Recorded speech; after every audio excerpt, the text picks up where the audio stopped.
그리스도의 안에서 사랑하는 새순가족 여러분, 80년대 락밴드 들국화의 노래 가운데 저도 들국화 얘기 안 하고 싶고 BTS 얘기하고 싶은데 아는 노래가 별로 없습니다. 들국화의 노래 가운데 제발이라는 노래가 있습니다. 이 노래에서 제대로 사랑받지 못하고 보답받지 못하는 화자는 이런 절절한 말로 그의 노래를 마칩니다.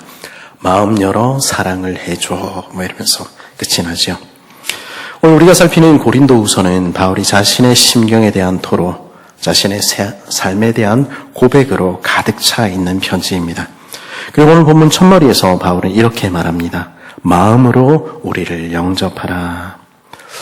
마치 들국화의 전인권님이 그렇게 노래했듯이 우리를 거부하지 말고 우리의 사랑을 거절하지 말고 제발 너의 마음을 열어달라고, 이제는 내 마음에 우리를 위한 공간을 남겨달라고 간청하는 것이죠. 이런 그의 절절함은 이어지는 구절에서 이렇게 나타납니다. 우리는 아무에게도 불의를 행하지 않고 아무에게도 해롭게 하지 않고 아무에게서도 속여 빼앗은 일이 없노라. 우리는 아무에게도 잘못한 일이 없는데, 우리는 누구도 타락시킨 일이 없는데, 우리는 아무도 이용해 먹은 적도 없는데 왜 우리를 그렇게 미워하고 거절하니? 이제는 마음 열고 우리를 받아들여 주지 않겠니? 바울은 자신이 고린도 성도들에게 베푼 그 사랑이 이제는 응답해 주기를 간절히 바란다고 간청하고 있는 것이죠. 사실 바울은 이 편지에서, 특히 이 대목에서 굉장히 조심하고 또 조심합니다. 혹시라도 자신의 이 말이 자신에 대한 변명으로 들릴까 봐 조심하고요. 혹시라도 고린도 성도들의 잘못을 드러내고 자신의 정당성을 주장하는 것으로 비칠까 봐 그는 조심합니다. 그래서 3절에서 그는 이렇게 말하지요. 내가 이 말을 하는 것이 너희를 정죄하려고 하는 것이 아니라. 때로 우리는, 솔직히 이야기하자면 우리는 때로는 정죄하기 위해서 말할 때가 있습니다. 비꼬기도 하고요. 이제는 용서해야지. 이제는 풀어야 되겠다.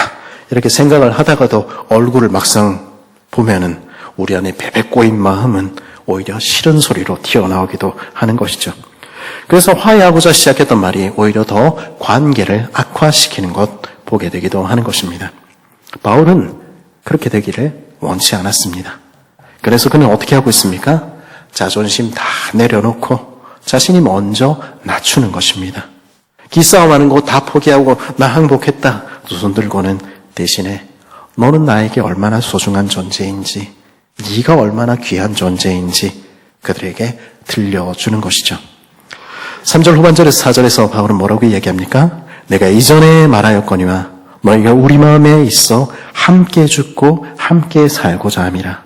나는 너희를 향하여 담대한 것도 많고 너희를 위하여 자랑하는 것도 많으니 내가 우리의 모든 환난 가운데서도 위로가 가득하고 기쁨이 넘치는도다. 무슨 말인지 잘 모르겠죠? 무슨 말입니까? 우리 마음은 너희로 가득 차 있어. 우린 너희와 함께 죽고 너희와 함께 살기를 간절히 원해. 너희에 대해서라면 얼마든지 용기를 가지고 나 말할 수 있어. 나는 너희들이 얼마나 자랑스러운지 몰라. 내가 너희 때문에 얼마나 큰 위로를 받는지 넌 아니? 우리의 모든 환난과 모든 고통 가운데서도 나는 너희들만 생각하면 웃음이 나. 너희들로 인해 넘치는 기쁨이 내 안에 가득하기 때문이야. 그러니 너희도 마음 열고 우리를 사랑해 주지 않을래? 우리를 위한 자리를 너희 마음에 남겨주지 않을래? 바울은 지금 이렇게 말하고 있는 것입니다. 어쩌면 진짜 사랑은 이런 것일지 모르겠다 하는 생각하게 됩니다. 우리에게 고난과 어려움이 있더라도 사랑하는 이가 마음을 열어준다면, 그리고 그 소식을 듣게 된다면 우리 마음은 큰 위로를 받게 되기도 하는 것이죠. 최근에 우리 자녀들이 군대에 많이 입대했습니다. 지난주 훈련을 마치고 외박을 나와서 교회에 온 영광이 봤는데 훈련이 고됐는지 입술이 이렇게 막 다 터져 있더라고요. 군대가 요새 군대가 참 많이 편해졌다. 우리 이렇게 이야기를 하지만은 군대는 군대이죠.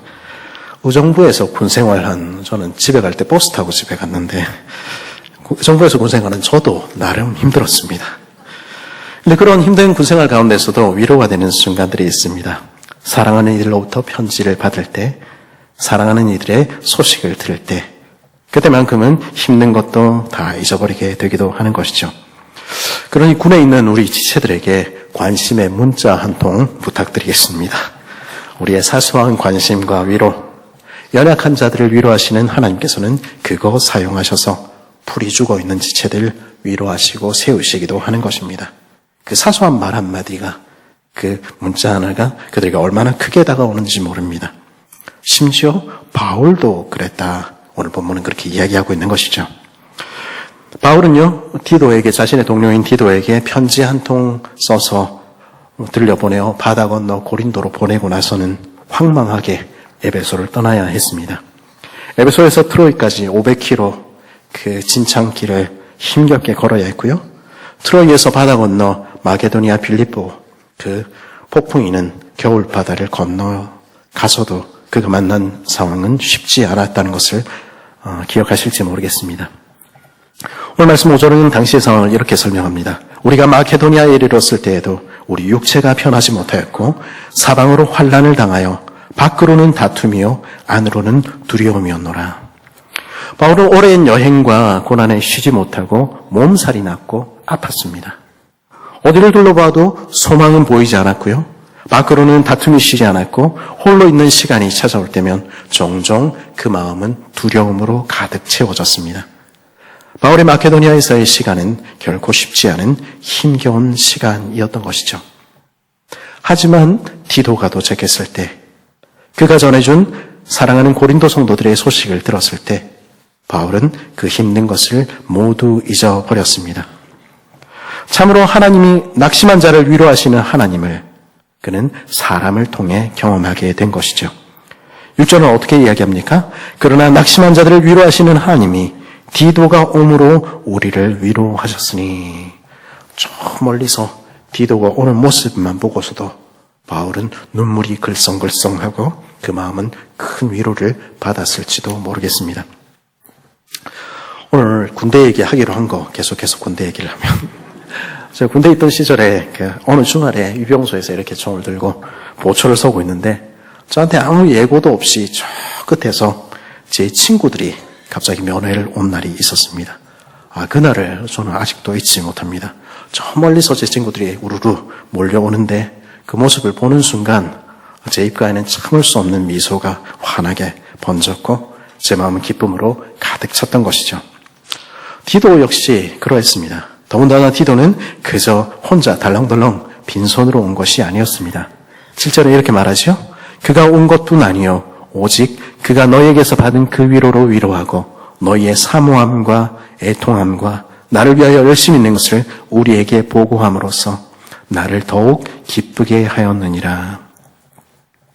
디도는 사랑하는 고린도 성도들의 소식을 가득 들고 바울을 찾아왔습니다.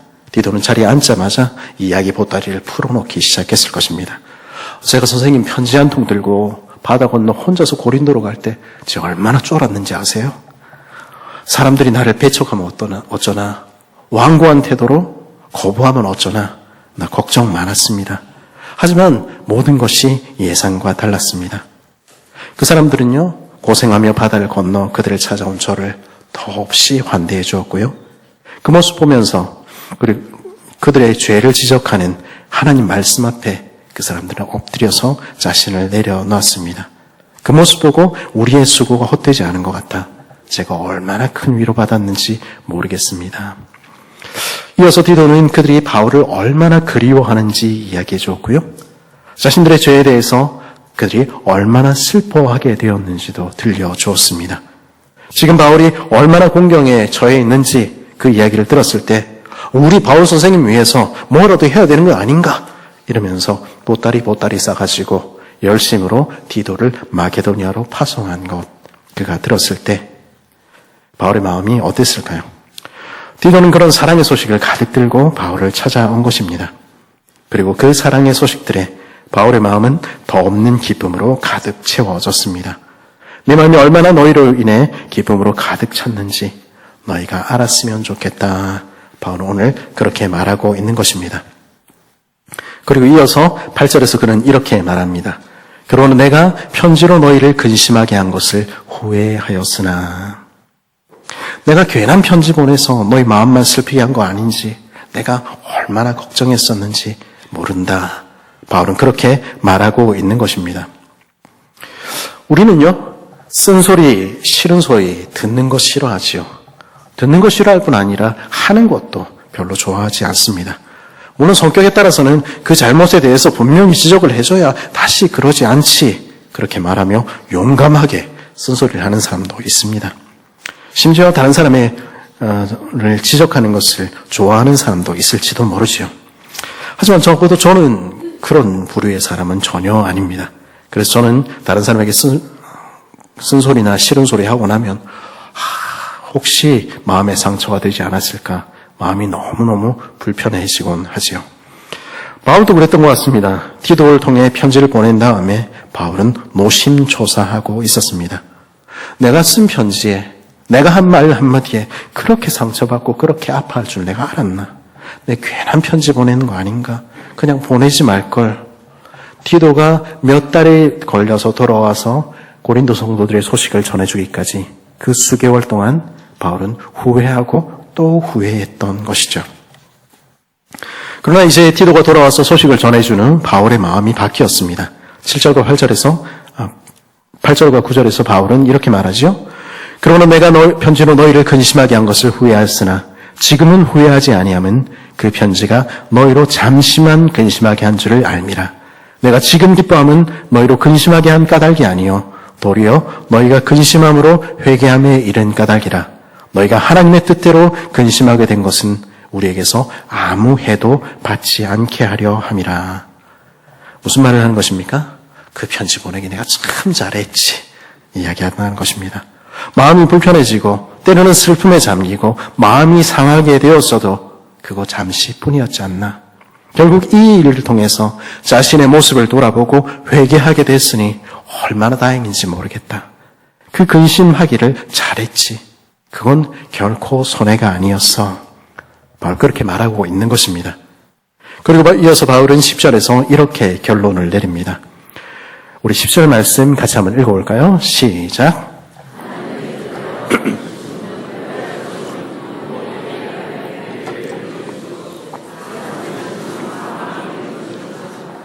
아멘. 바울은 뭐라고 이야기하는 것입니까? 하나님께서 주시는 근심은 우리를 후회 없고 부끄러울 것이 없는 구원에 이르게 한다. 그렇게 말하는 것입니다. 그 슬픔과 그 근심의 시간들이 있을지 모르지만 그것은 마침내 우리를 구원에 합당한 모습으로 빚어가시는 하나님의 손길이다. 바울은 그렇게 이야기해 주는 것입니다.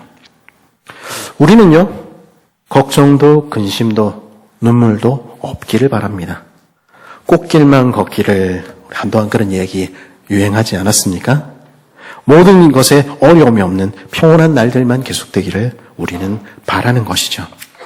그런 우리다 보니까 쓴소리 듣는 것도 싫어하고 그래서 마음이 슬퍼지는 것도 고민하는 것도 좋아하지 않는 것입니다. 하지만 매일 변함없이 모든 것이 풍요로운 평온한 날들만 계속된다면 어떻게 될까요? 오늘 보니까 벌써 봄이 됐는지 막 더운지 부채질을 막 하고 계시던데 이렇게 봄볕이 좋다는데 날마다 이렇게 봄날만 계속되면 어떻게 될까요? 나무는 제대로 자라지 못하는 것입니다. 속이 차지 못하고 부실하게 되어 고난이 닥쳐오는 날 견디지 못하고 죽어버리고 마는 것이죠. 그러나 여름의 따가운 떼약볕 속에서 나무는 쑥쑥 자라나는 것입니다.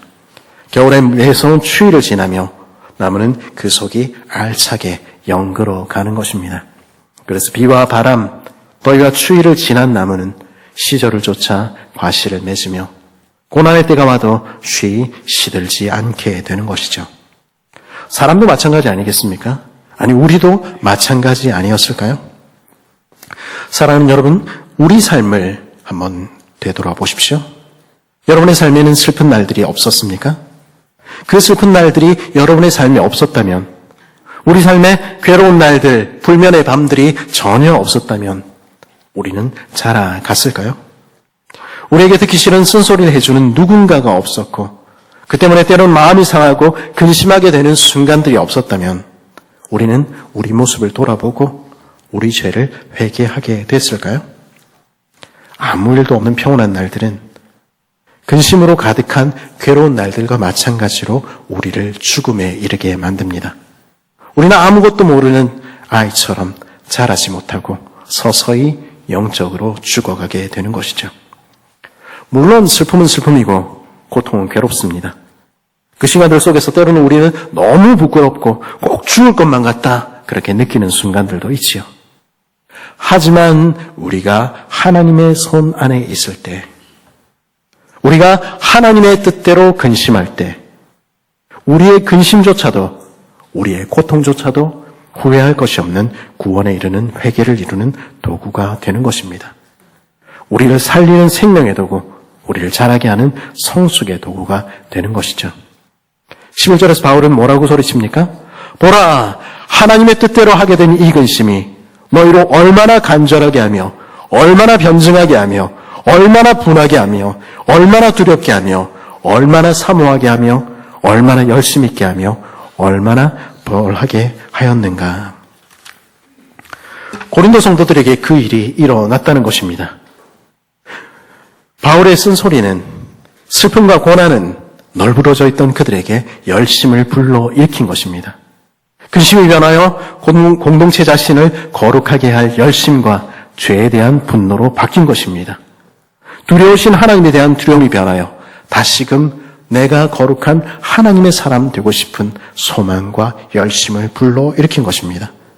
그래서 그들 가운데 있는 죄를 돌아보고 단호하게 경계하고 심판하도록 한 것이죠. 그래서 그 결과는 어떻게 됐습니까? 11절 하반절에 이렇게 말하죠. 너희가 그 일에 대하여 일체 너희 자신의 깨끗함을 나타내었느니라. 그 괴로운 시간이 다 지났을 때 마침내 고린도 성도들은 모든 면에서 거룩하게 된 것입니다. 그 안은 참으로 자신이 스스로 거룩한 하나님의 공동체라는 점을 드러내게 된 것이죠. 거룩한 공교회를 믿습니다. 우리가 고백하는 교회는 어떻게 거룩해져 갑니까? 고난을 통해서, 쓴소리와 아픈 시간들을 통해서 그렇게 거룩해져 가는 것입니다. 하나님은 괴로움과 슬픔을 변하여 우리를 거룩하게 하시는 도구로 사용하시는 것이죠. 이 사실을 아는 사람은 겸손히 하나님의 손 안에 자신을 맡깁니다. 그 일들이 우리 안에 일어나도록 우리 기도해야 하지 않을까요? 우리 자녀를 위해 기도할 때 아무 일 없이 평온하게 꽃길만 걷기를 위하여 기도하지 말고 그들의 삶에 어려움과 시련이 닥칠 때 주님을 의지하는 법 알게 하시고 주님 안에서 자라게 하여 주옵소서. 우리 그렇게 기도해야 하지 않을까요? 다시 말씀드립니다마는 바울은 혹시라도 이 말이 그들의 마음을 다치게 하지 않을까 노심초사했습니다. 혹시라도 그 가운데 일어난 일에 대한 언급이 죄를 지은 자의 죄를 다시 드러나게 하고 비난을 불러일으킬 것을 염려한 것이죠. 그래서 바울은 12절에서 어떻게 말합니까? 그런즉 내가 너희에게 쓴 것은 그 불의를 행한 자를 위한 것도 아니요 그 불의를 당한 자를 위한 것도 아니요 오직 우리를 위한 너희의 간절함이 하나님 앞에서 너희에게 나타나게 하려 함이라. 무슨 말을 하는 것입니까? 내가 다시 이 이야기 꺼내는 것은 우리를 위한 너희 열심을 하나님께 아뢰고 감사하기 위한 거야. 다시 잘못을 끄집어내고 누군가를 다시 비난하기 위한 게 결코 아니야. 바울은 그 말을 또 하고 또 하는 것입니다. 사랑은요, 말로 표현이 됩니다. 자녀를 위해서 수고하는 아빠의 어깨, 이른 아침 가족들을 위해서 홀로 새벽에 일어나 식사를 준비하는 엄마의 뒷모습, 그 가족들을 위해 새벽마다 기도하는 할머니, 할아버지들의 기도의 무릎, 그 모습들도 분명한 사랑의 표현이지요. 하지만 우리의 귀에 들리는 말이 우리의 생각을 전달하고 우리의 마음을 전달하는 가장 중요한 도구라는 사실을 부인할 수는 없는 것입니다. 그러면 저와 여러분의 입술의 말들 가운데 대부분은 무엇을 위해 사용되고 있으며 어떻게 사용되고 있습니까? 안타깝게도 우리는 대부분 100점을 맞아야 정상이고 틀리지 않아야 정상이고 좀 틀리면 그건 비정상이라는 비정상적인 교육을 받고 자라났습니다. 그러다 보니까 우리는 잘한 거 80개보다는 잘못한 거, 부족한 거 20개가 훨씬 더 커 보이는 것이죠. 저는 100점 맞겠다고 아둥바둥하는 그런 사람이 결코 아니었습니다. 괜찮다. 스스로 그렇게 얘기했지만 그럼에도 불구하고 그런 환경 가운데 자라다 보니까 저의 말의 대부분은 칭찬과 격려, 위로와 인정의 말이기보다는 무슨 얘기를 들으면 그래 참 좋다. 그런데 이거 이랬으면 더 낫지 않았겠나 꼭 토를 다는 것이죠. 지적과 비판의 말들이라는 그것들이 제 입을 더 많이 채우고 있다는 것을 고백하지 않을 수 없는 것입니다. 우리는 그렇게 깎아내리고 비판하는 것이 마치 합리적이고 멋있는 것처럼 그렇게 생각하는 문화 속에서 자라난 것이죠. 자, 이렇게 말씀드리면 누군가는 이게 틀렸다, 조금 더 나았으면 좋겠다, 그 말 자체가 어디 잘못됐나 이렇게 항변할 수도 있을 것 같습니다. 하지만 그것은 기계적이고 정량적인 사실은 될 수 있을지 모르지만 전체적으로 볼 때 그리고 정성적으로 볼 때 사실은 아닌 것입니다. 왜냐하면 거기에는 80점 맞기 위해서 애쓰고 노력한 이의 수고에 대한 인정은 결여되어 있기 때문입니다. 가만히 있으면 60점 맞고 80점 맞습니까? 그것도 노력해야 되는 것이죠. 그건 역시 저절로 주어지는 것이 아니라는 점을 우리는 기억하고 또 기억해야 하는 것입니다. 근데 누군가 그 얘기를 해도 우리는 어떻게 얘기합니까? 잘했지. 내가 그 얘기 안 했나? 딴 부분 다 잘했으니까 그 잘했다는 얘기는 내가 빼놓고 안 했지. 그렇게 이야기를 하고 마는 것입니다. 80에 해당하는 날마다 행하는 일상적인 노력과 수고에 대해서는 결코 감사하지 않고 칭찬하지 않은 것이 우리 모습, 우리 죄인들의 본성인 것이죠. 저희 이런 점을 깨닫고 나서 잘했다, 예쁘다, 수고하셨다 생각날 때마다 칭찬을 하려고 노력하고 있습니다. 생각이 안 나서 문제긴 한데 생각이 나면 합니다. 하지만 제 본성이 그렇지 않아서였을까요? 제 주변에 있는 F 성향의 사람들로부터는 제가 칭찬을 했는데 그럴 때마다 주변 사람들이 말합니다. 칭찬에 영혼이 없다. 영혼이 안 담겨있다. 어떻게 하면 영혼을 담을 수 있는지 그것도 노력해봐야 될 것 같습니다. 근데 오늘 본문을 보십시오. 바울은 어떻게 이야기하고 있는지 한번 살펴보십시오. 13절에 16절에서 바울은 뭐라고 말합니까? 그리고 어떻게 말합니까? 바울의 고린도서 후서 7장 13절에서 16절을 오늘날의 일상적인 대화체로 혹은 조금은 감성적인 언어로 풀어보면 이렇게 번역할 수 있을지 모르겠습니다. 우리가 너희 때문에 얼마나 큰 마음의 위로를 받았는지 몰라. 우리만 그런 줄 알아? 너희가 어찌나 디도를 잘 대해줬든지 낙심했던 그 친구의 영혼이 너희 모두 때문에 완전히 살아났다니까? 내가 전에 디도에게 너희에 대한 자랑질을 참 많이 했었는데 난 너희 때문에는 결코 부끄러움을 당하지 않을 거야. 왜냐하면 내가 너희에 대해 자랑한 것들 없는 이야기는 지어낸 게 아니라 다 사실이거든. 우리가 디도에게 자랑했던 그 모든 자랑이 사실이라는 것이 증명된 거지. 우리만 그런 거 아니고 디도는 완전 너희들의 빅팬이 됐어. 그가 돌아와서는 너희들 모두가 얼마나 말씀에 순종적이었는지, 그가 전한 말씀 하나 때문에 경외함과 두려움으로 그를 받아들였는지 기억하며 줄줄 넣어놓는 거 너도 봤어야 됐어. 난 너희들 때문에 너무 행복해.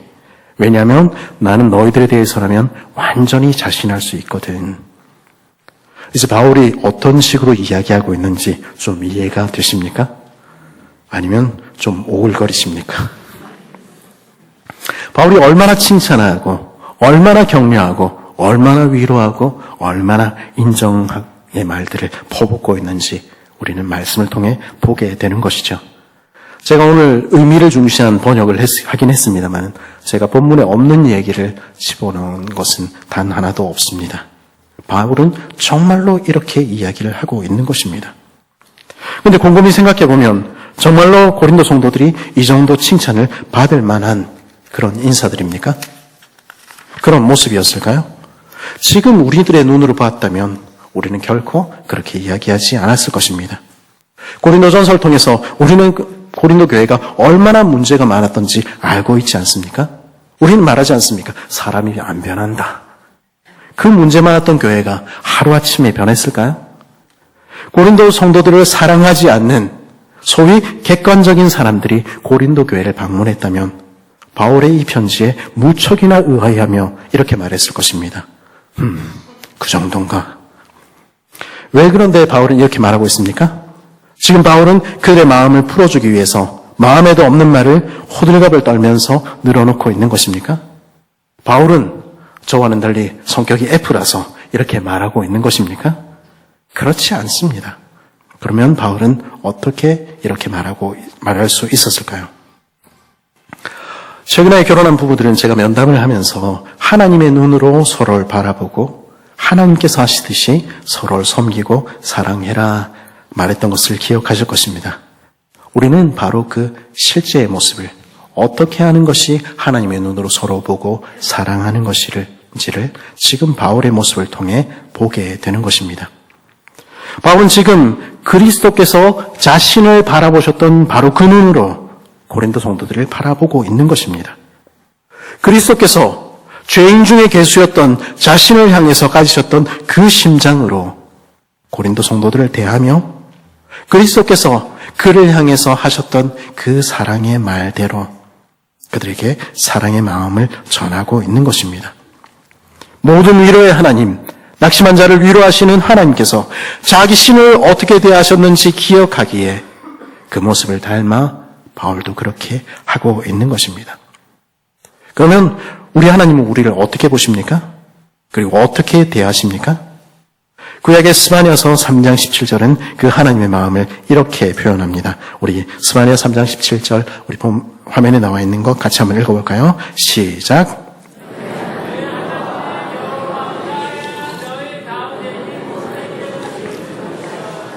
그가 너로 말미암아 기쁨을 이기지 못하시며 너를 잠잠히 사랑하시며 너로 말미암아 즐거이 부르며 기뻐하시리라. 아멘. 하나님은 우리를 이렇게 보시며 우리 때문에 기뻐하시며 우리를 사랑하신다는 것입니다. 그러면 지금 이 백성이 사랑받을 만해서 이렇게 사랑하시는 것입니까? 그래서 그렇게 부드러운 말씀으로 말씀하시는 것입니까? 천만에요. 결코 그렇지 않습니다. 이 말씀이 주어진 당시의 예루살렘은 그리고 그곳 백성들은 어땠습니까? 스바냐 3장 우리 17절 읽었습니다마는 바로 같은 장인 3장 1절과 2절에서 성경은 그들의 모습을 이렇게 고발합니다. 패역하고 더러운 공간, 포악한 그 성읍이 화 있을진저 그가 명령을 듣지 아니하며 교훈을 받지 아니하며 여호와를 의뢰하지 아니하며 자기 하나님에게 가까이 나아가지 아니하였도다. 이 사람들은 사랑받을 만한 사람들이 아닌 것입니다. 그는 죄인들, 그는 전혀 사랑받기에 적합하지 못한 존재들이었습니다. 그러나 하나님께서는 그런 세상을 이처럼 사랑하신 것입니다.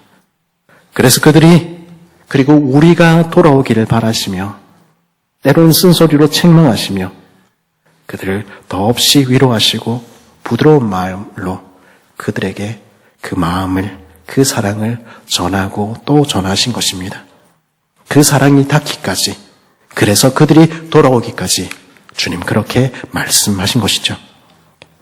그래서 우리가 죽게 돌아올 때 맨날 빵점만 받던 우리가 이제 10점, 20점 되는 점수 들고 돌아올 때 하나님께서는 우리에게 이렇게 말씀하신다는 것입니다. 그게 스바냐 3장 17절입니다. 내가 너로 말미암아 기쁨을 이기지 못하겠구나.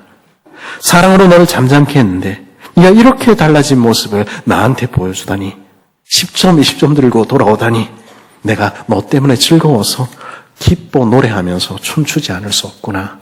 하나님 그렇게 말씀하신다는 것입니다. 그래서 저와 여러분이 뻔뻔스럽게도 이 자리에 와서 앉아 있는 것입니다. 목사님 그래도 말이 그렇지 제가 한 80점 되는 것 같습니다.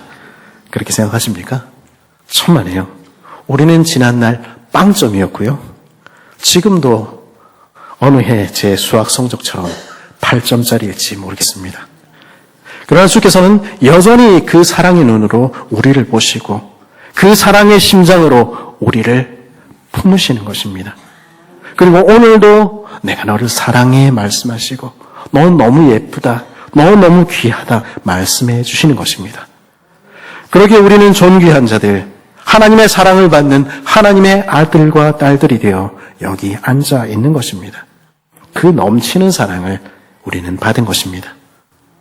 그러면 그 사랑을 받은 우리는 서로를, 내 옆에 있는 지체들을 어떻게 대해야 할까요? 그리스도에서 하는 사랑하는 새순가족 여러분, 오늘 바울은 우리에게 그렇게 넘치는 사랑을 받은 이들이 어떻게 살아가는지 자신의 모습을 통해, 삶을 통해, 그 말을 통해 직접 보여주는 것 같습니다. 내 자존심, 내 체면 다 내려놓고 마음과 마음을 열고 사랑하는 공동체 되기를 사모하고 또 사모하는 것입니다. 사랑은 편안해야 된다. 사랑은 늘 따뜻해야 된다. 우리 그렇게 말하지만 바울은 정말 사랑하기 때문에 하나님의 뜻대로 근심하도록 참된 것을 말하며 쓴소리를 한 것입니다. 하나님의 뜻대로 하는 근심은 후회할 것이 없는 회개를 이룬다는 사실을 믿으며 자신의 사랑하는 이들이 하나님께 돌아오기까지 그는 눈물로 기도하며 고통하며 기다렸던 것입니다. 부족한 모습, 못난 모습에도 그들이 변화되는 모습 하나 바라보며 온 땅에 솟아난 새싹 하나 바라보며 따스한 위로와 격려의 말로, 축복의 말로 사랑을 전하기를 멈추지 않았던 것입니다. 언제까지요? 마침내 그 사랑이 붓고 부어 넘치도록 한 그 사랑이 열매를 맺어 참으로 변화된 모습이 그 안에서 나타날 때까지 사랑으로 해산의 수고를 감당하는 것입니다. 우리 그렇게 살 수는 없을까요? 우리 그렇게 사랑할 수는 없을까요? 그럴 때 우리는 우리의 가정이, 우리의 교회가 참으로 사랑으로 피어나는 공동체, 거룩한 하나님의 가족 되는 것 보게 될 것입니다. 그런 기쁨을 낳기까지 오늘 이곳에서 주님께서 그러하셨듯이, 바울이 그러했듯이 사랑하기를 멈추지 않는 복된 새순 식구들 되기를 간절히 바랍니다.